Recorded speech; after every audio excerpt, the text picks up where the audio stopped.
So this is Tatiana Thompson, and tonight she's going to be talking to you about one of the series of the You Eating movement. I don't want to steal her thunder because she's amazing, but I do want you to know how much she means to us. And by the way, if you haven't gotten a hug from Tatiana yet, they're very special and very potent. Thank you. Breaking all coronavirus protocol. Anyway, thank you. That was a wonderful introduction. So, and I'm going to please excuse my notes. So here we go. So, today I want to impart on you that our taste buds are not the only part of our eating experience, right? That all the senses are part of this. Am I standing right? Yeah, you're good.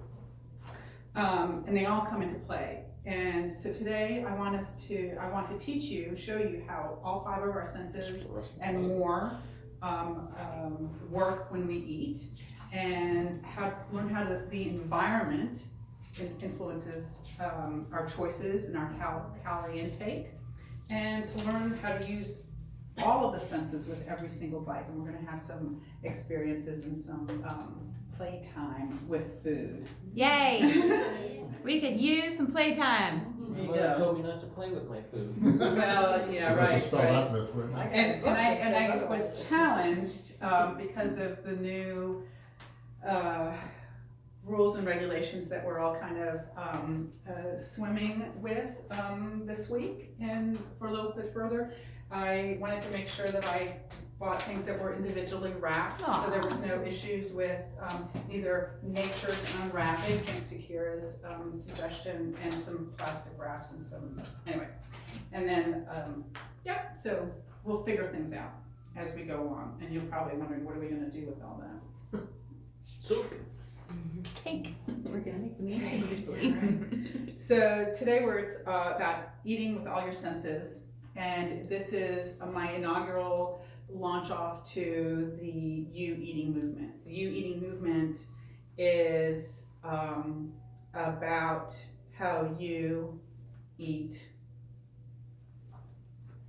and it's a movement because we can do it better.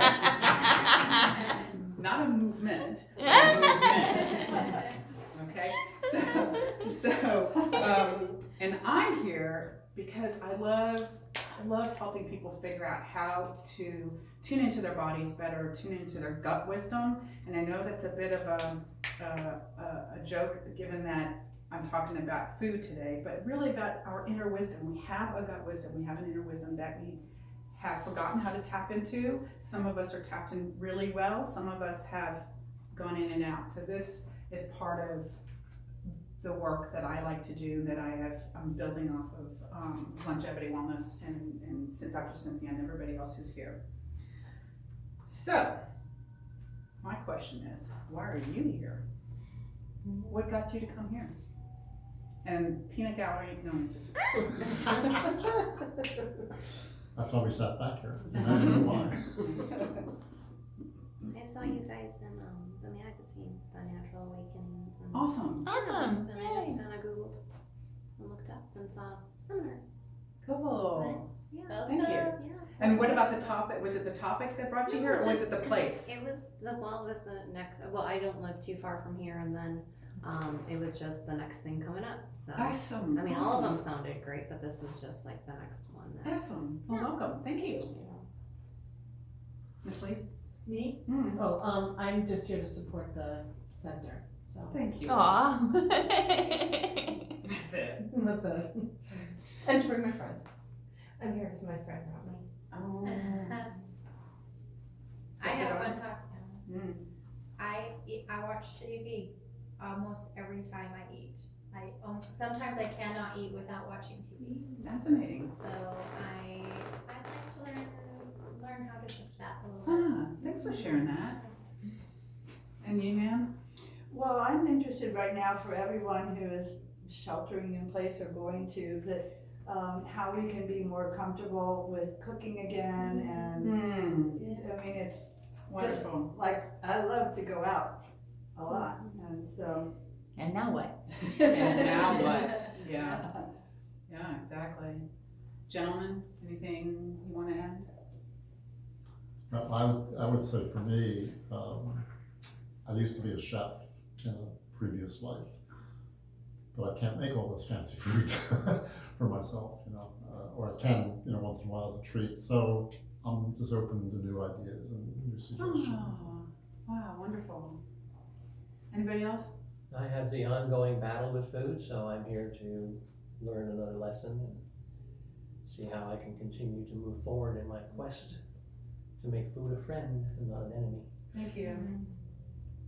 I feel like I do a good job of like choosing good food and making food, but I feel often like I might only really pay attention to the first couple of bites. And then I'm thinking about all the awesome stuff we're doing at the clinic, or I'm thinking about this or that, and I'm not like enjoying, appreciating. I'm not doing it right. And that's a good point, and it's very similar to watching TV. It's no different. You've got your mind. And since apparently I know almost everybody's name, I forgot. I should have asked your name. I apologize. Megan. Megan. Yes. Lovely. Deanna. Deanna. Thank you, Megan and Deanna. Welcome. Okay. So I want to tell you a quick story about me, so you guys get to know me a little bit. As a PT working in a hospital, physical therapist working in a hospital, I would walk into a post-operative patient's room after a heart surgery, and frankly, it was the same freaking guy every time. Not really. The name was changed, but it was the same guy. High cholesterol, or heart disease, might have had some diabetes on his chart and history, as well as obesity. And that was such a common triad.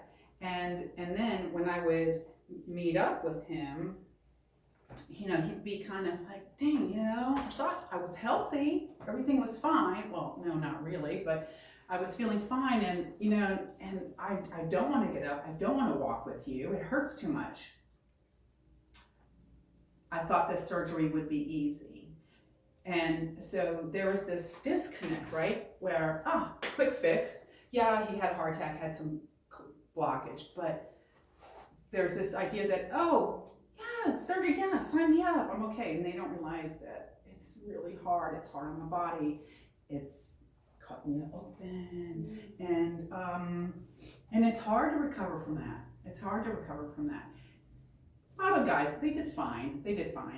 But it was that big picture. So that had me stepping and trying to look from another angle, trying to help people. How can I help influence people ahead of schedule? I'm not going to save people, but how can I influence them ahead of schedule? And then with that too, is I had my own cholesterol elevation, and that freaked me out. And here I'm a PT, I work out, I know what I'm doing, I'm a foodie, I'm eating well, and my doctor, all she could do is have her assistant, and I love my doc.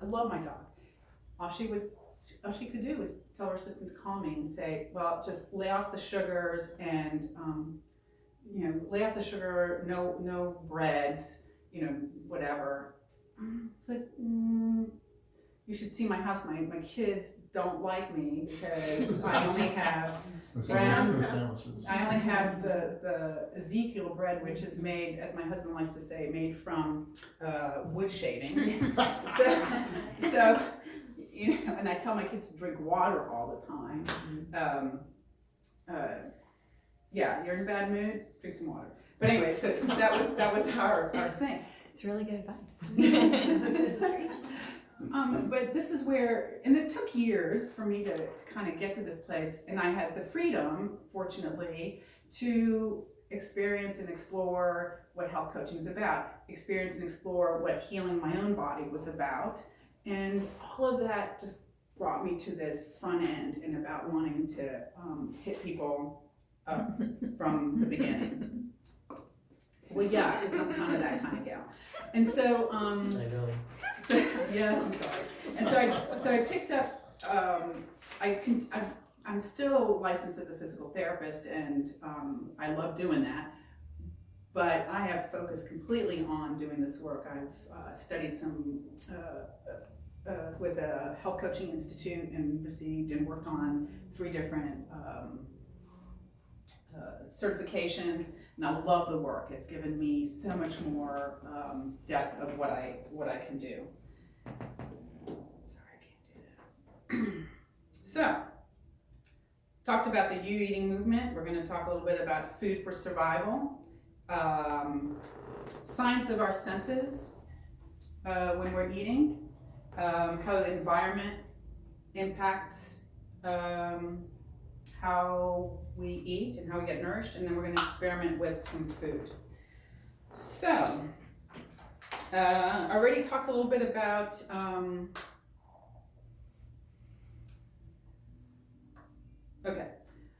the you eating movement. I told you a little bit about why, so now you understand a little bit better why I'm pretty excited about this you eating movement. Just trying to get more people understanding, and it can be little people, it can be big people, doesn't matter. Just if I can influence one person, then they'll teach their grandkids or their friends just a little bit at a time, and that'll push the wave out. Enough said about that. Food for survival. So I found some wonderful articles, but I'm going to try to synthesize all this. And I'm going to read a little bit about this. But in our ancestral human populations, those who had the ability to perceive dangerous compounds in their food could better avoid them. And those who could better assess the nutritive and caloric value of their foods could get a good supply of energy.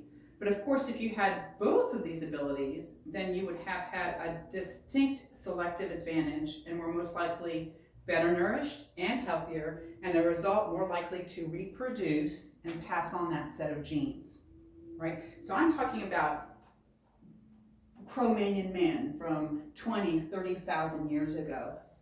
Longer, of course, but we can just go there because that's more tangible, because we know the cave drawings and we saw there's evidence on what they ate and how they ate. And so therefore, these people used all of their senses. Colors would indicate good or not. If it was too red, it was probably danger zone, right? If it didn't smell right, it might have been rotten, or it might have been infested or something, right? So they used all their senses to figure things out.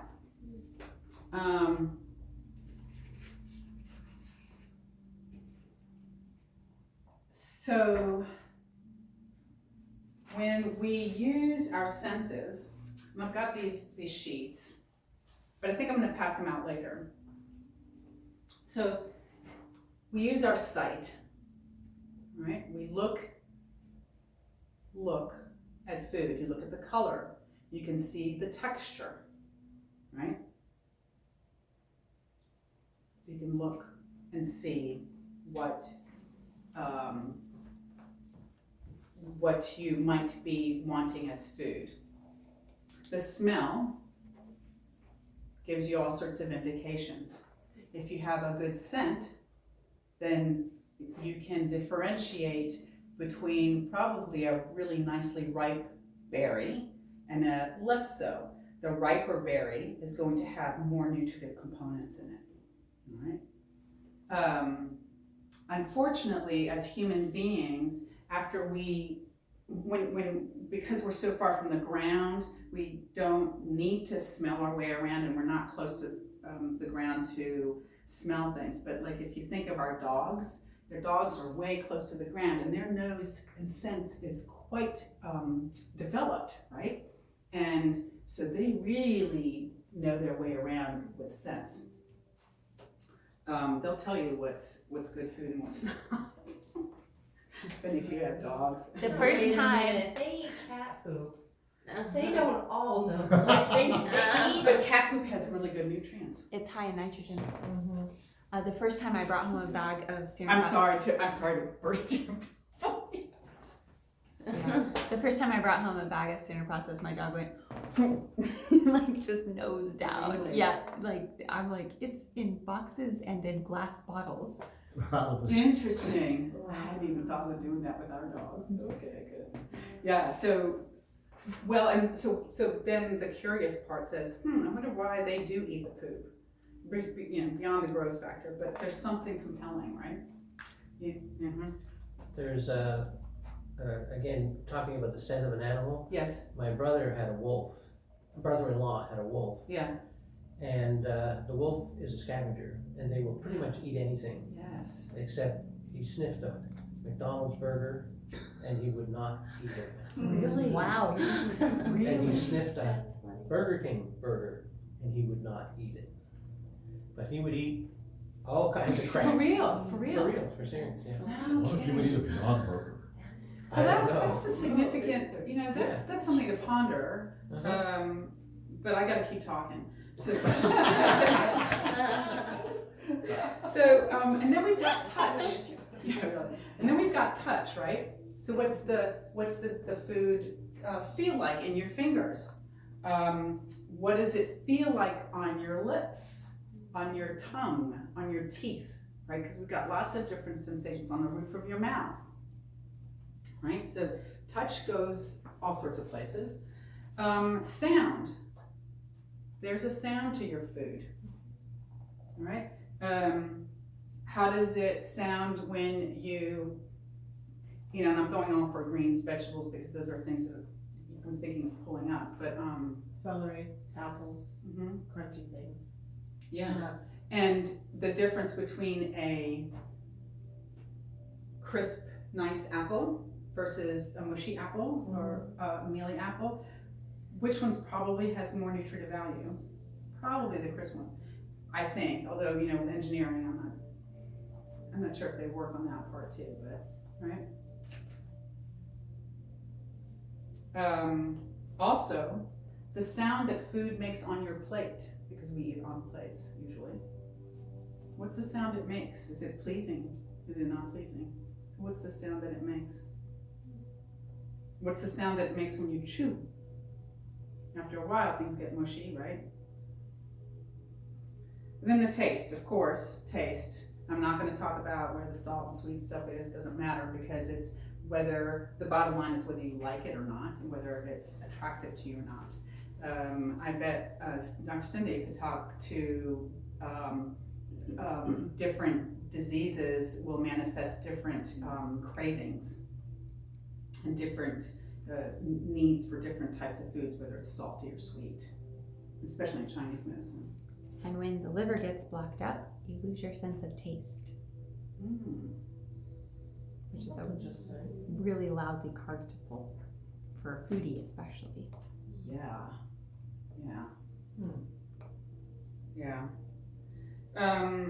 Also, our environment.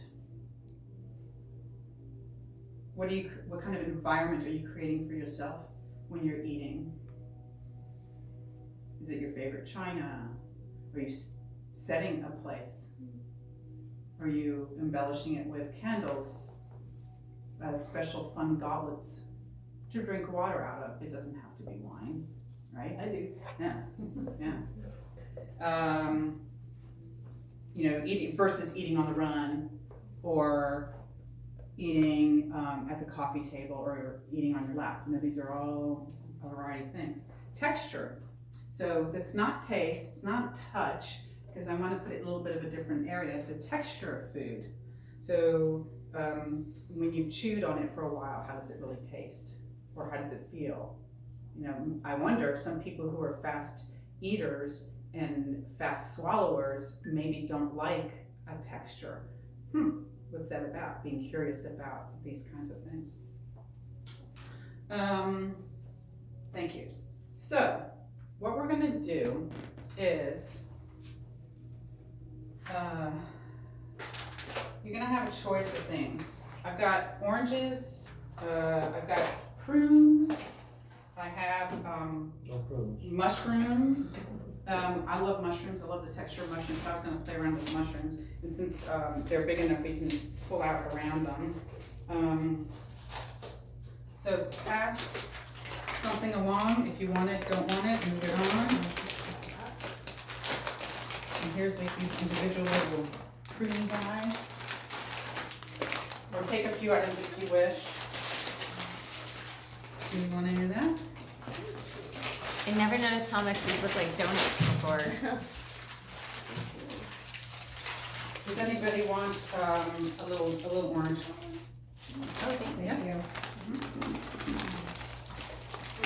Thank you. Do you have enough for everyone? Yeah, I do. Oh, thanks. You want an orange too? You do. You want a prune? Oh, yeah. Another one? Oh, I could take it, sorry. You don't want it? Oh, you're so Alright, funny. anybody want, You don't want a prune, right? Oh, yeah, I love prunes. yes. Me too. Someone Except You the tree. help yourself. Love it, love it, that's how we are here. That's for you? Oh. Yep. No, sorry. Right, I'll I do thought you that. were grabbing plates. Ah. Do you want me to? I didn't know where they are. Okay, how's everybody doing with everything? Good? Probably a good idea. And I can certainly give out more as we go. All right, so now let us begin. So choose your item. And tell me when you're ready. Take the wrapper off. Do you need scissors? No, she's strong.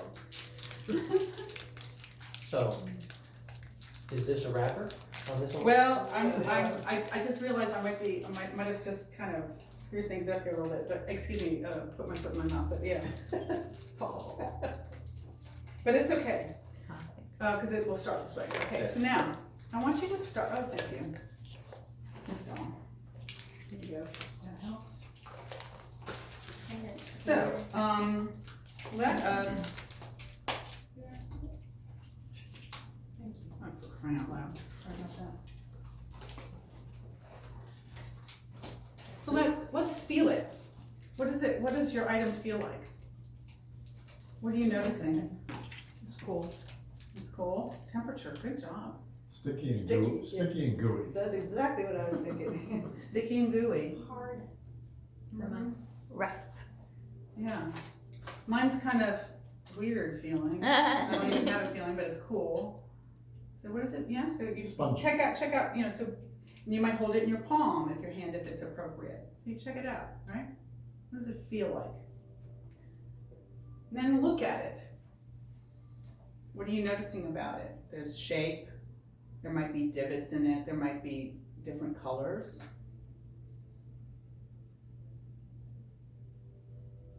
Okay? You might like the colors, you might not. All right? And now I want you to smell it. Ooh, this mushroom smells earthy. Ooh, I like that. It smells like Dr. Pepper. Interesting. Mhm. Now listen to it. If you roll it around, does it do anything? Maybe, maybe not. Okay. Now, I want you to peel your oranges, if you're doing oranges. Other than that, take enough of a bite-sized piece so like you guys can just put the whole thing in your mouth if that's okay with you. And just keep it in your mouth. Let it roll around in your mouth. Let it touch your teeth, your tongue. Is it hard to talk like that? And it's recorded. I should have that orange peel right there. Okay. Mine falls apart with my tongue easily. Okay. I don't like keeping it in my mouth this long. And then I want you to bite once into it.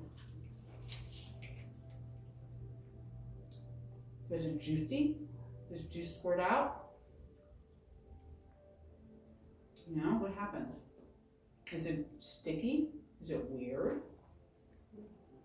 I love the weirdness of a mushroom.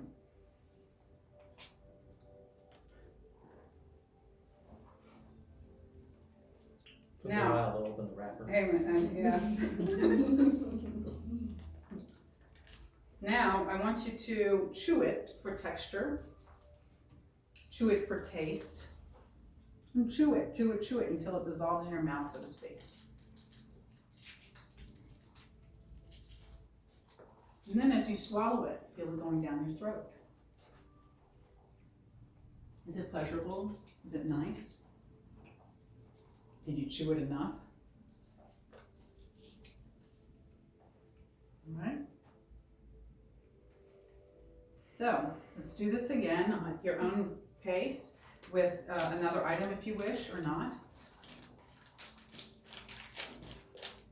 And use your senses in whatever order you want, just to kind of practice on your own.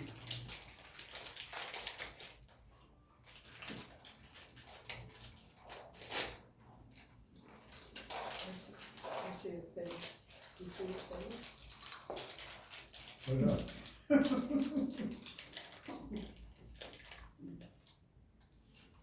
It's so hard to do this slowly. It is. Right? Right? It is.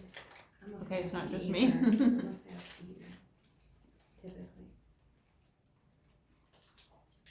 I had no idea there was so much flavor in mushroom. Right? I'm glad I brought one. I thought you were nuts, but these are nuts, so.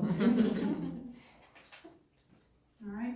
And then as we're sitting there, right, for the rest of this talk, just start gobbling and see what happens with that. I mean, that's just a different feeling. Inhaling. Maybe some of you are not, because some of you are cautious eaters, but all of a sudden, it shifts. Mm-hmm. So, who wants to share their experience with the slow eating? Or I would like one person at least to share an experience. I'm gonna say who, but yes. Share mine. I had celery, Mm-hmm. different from everybody else. I never knew that I liked the sound of celery. Like when I would roll it in my hand next to my ear, that was quite a pleasant sound. It's quite nice. And I enjoyed the process of looking at it, and I enjoyed the first bite with that initial juice coming out. And then after that, I did find that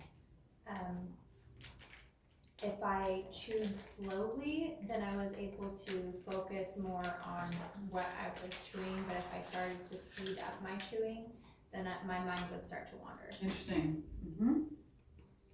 Interesting. Mm-hmm. Any other insights? Or what other insights can I hear from you guys? Well, I found that, starting with something like a prune, which is just one thing, doing it slow, just letting it sit there, you get all these different levels of taste. So not just, there's the initial one when it hits the tongue, Yes. then there's another level after it sits there a while, then your saliva gets involved, and then by the time you actually sink your teeth in it, there's like another burst of flavor, another level.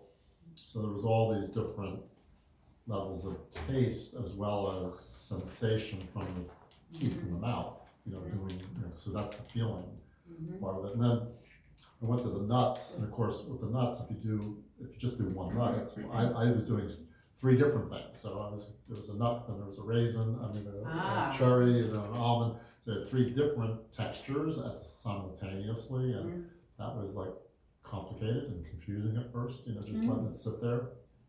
And then chewing it, same thing, all these different flavors, coming in and so forth. So it's interesting. I felt the same way too, this care that, I could only hold my attention on it for so long. before I wanted to just chew it. Of course. And eat it Yeah. and swallow it, and then what happens is there's this lack of presence that, it goes presence. out the window, thoughts come in, you're back. I like that, yeah, lack of presence.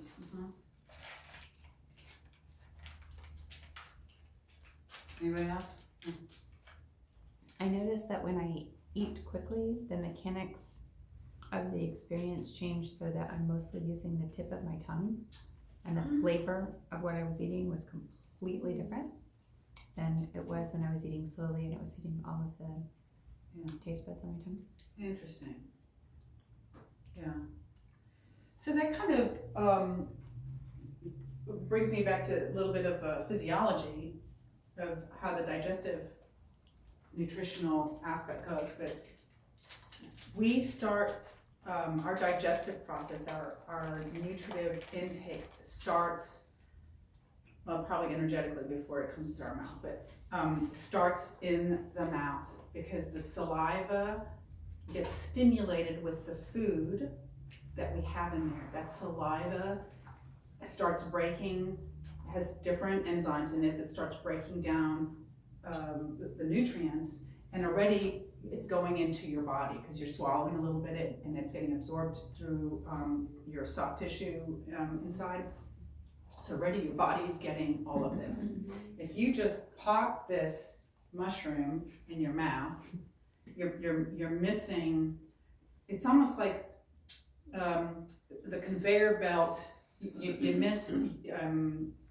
You missed getting some gold on the conveyor belt because it's already gone down the pipe. So you're missing nutrients by not keeping it in your mouth. So it's more than mindfulness and Zen stuff. It is about increasing the value we give our bodies through the nutrients and how we eat. So saliva is a real important part of how we eat. Digest, nourish. When one of you guys was talking about the sound of the celery, I was thinking how I am remembering how I love cutting celery because it has that moist sound and that crisp sound, and if you have a good knife, and if you're not cutting your fingers like I tend to do, it just sounds so nice, right? And I can't recreate it, but so that cooking process, the prep process, is also part of this whole environment and experience of enjoying cooking at home. So bringing that whole thing home is, it starts from learning how to pick the onions and the celeries at the store. It's how to prepare it for whatever you're gonna do and following recipes. So, and not everybody cooks. For me, it comes very naturally. But I realize that a lot of people just really don't know how to do that. And this might be a start, right? A little start. And then having Nan help us out a little bit too. I think he would be a better well, but. And then what I love is cooking. I love cooking onions. Love the smell of the onions in the house. And every time if I'm cooking onions and my husband comes home, it's just, man, he's all mine. I can have him do anything I want. And honey, I've got 2 loads of laundry. Never actually would that ever happen because he would say, which button do I push? But, he's clever. He figured that out a long time ago. But when the kids come home, because they're in college now, or when friends come over, or just for me, I go step out to get the mail, come back in, and that warmth in the house. For me, that's very pleasurable. It might be something else for someone else. I don't know. But that's all part of it. That's the sense and the environment.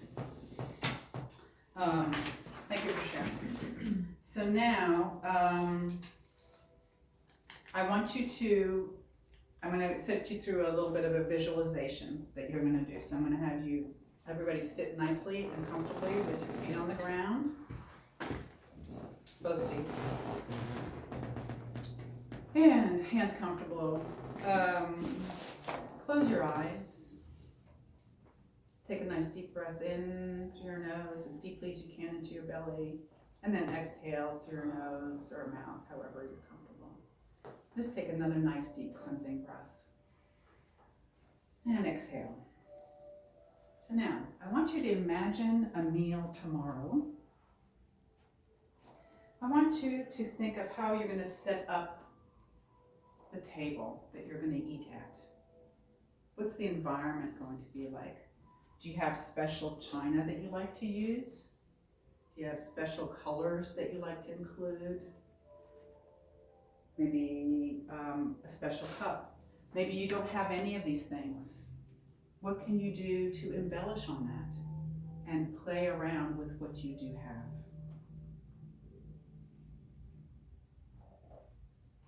And then, how are you going to set up your actual plate? What are you choosing to put on your plate? Is it colorful? What colors of the rainbow does it have? What colors of the rainbow could be added to it next time as you prepare your meal?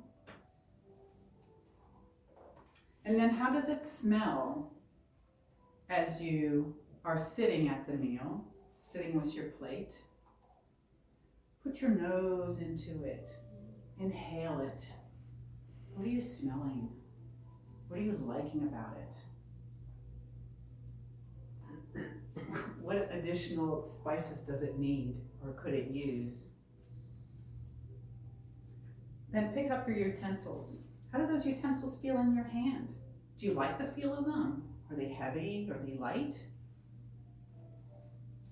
How do they work on the plate?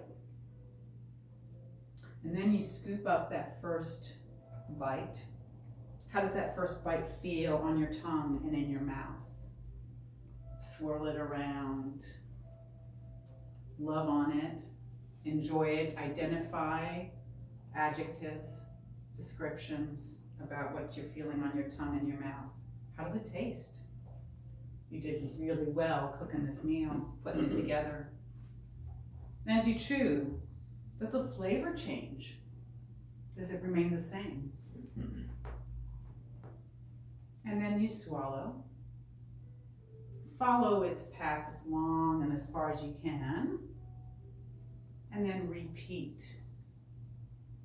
Maybe your utensil, your fork, your spoon goes to a different pile of food, whether it's potatoes versus meat or whatever. And try that again with another biteful, imagining how that goes.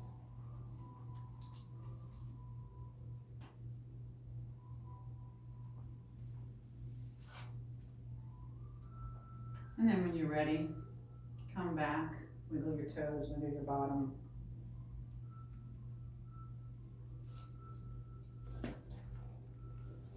So, how fun was that? What special meals did you have? I would like to probably come and eat it in all of your houses. All right, so this is a little bit also, so not only am I passionate about teaching about food or teaching about getting into your gut wisdom, but this is part of what health coaching is about, because we all know, well, what's health coaching? So this is where I help one way, this is one thing that I help people align with their